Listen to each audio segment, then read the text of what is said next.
going to take a little bit of time and explain how automatic transmissions work, and really primarily how our automatic transmission works. ATS manufactures a tranny that's extremely heavy duty. And one of the reasons we can do that, because the clutch packs, the gear train, so much of the componentry inside the transmission we've redesigned, make a bigger pump, build the clutch packs. We have a laser machine and we've kind of re-engineered a lot of the clutch plates. We have, this particular transmission has 5 clutch pack designs. Each one of these, we've kind of redesigned them so they have multiple clutches in a clutch pack design that gives you single-sided friction surfaces. And what that does is that allows you to apply more power through the clutch surfaces, and as you're slipping them, they don't burn up, so it evenly distributes the torque between them. With the tranny, you know, there's several things with the transmission that you really have to keep in mind. One, you need a really big pump to get that hydraulic pressure to the clutch packs and increase the lubrication through the torque converter, which is really where most of the heat comes from. So what you'll see in the front of the tranny here is a pump that has bigger gear sets in it. It picks up more volume, it compresses fluid to a higher degree. Our electronic package that plugs into the transmission, it hooks onto the valve body itself, and it actually is the brains behind the transmission. It controls hydraulic pressure.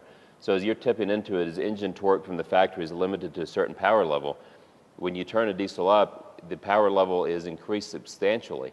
And the factory TCM keeps that pressure down. So the Copilot package that we've engineered that plugs into these trannies allows the engine torque to mate what the line pressure of the tranny is. So in other words, when the engine torque goes up, the transmission torque goes up to essentially clamp those clutches and hold everything together. Once you hold all that together, the shafts and the gear train become a little bit of a weak link. And that weak link pretty much comes in the form of broken shafts and busted up gear train.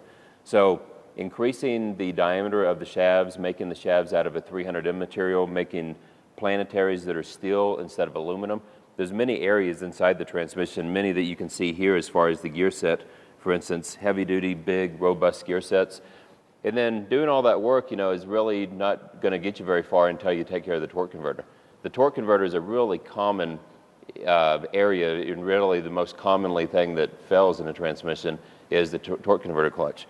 So what we've done is we kind of get rid of the whole torque converter, and we build this billet part, which this actually bolts to the engine. We increase the amount of bolts. We go from 6 bolts to 12 bolts. And then what's patented in here, that's the coolest thing, is instead of having one clutch, we actually put 5 clutches inside this converter. And as we stack all these 5 clutches in, we have another big billet steel piston that bolts onto it, and then a high torque multiplication stator. This all fits right in the front of the engine. So all your engine torque is multiplied, the torque is multiplied from the impeller to the turbine. Everything goes through the clutches with these square tabs. They don't wear out, so engine torsionals don't kill it. You don't have the heat that comes out of it, and more importantly is you never have the friction material flaking off and going into the transmission that lubricates the gear train. So having all that put together, you know, allows us to build a transmission package, the transmission, the torque converter, the big pan, the electronics, the Copilot, so we can actually put these behind higher horsepower level trucks and warranty them for 5 years, standard.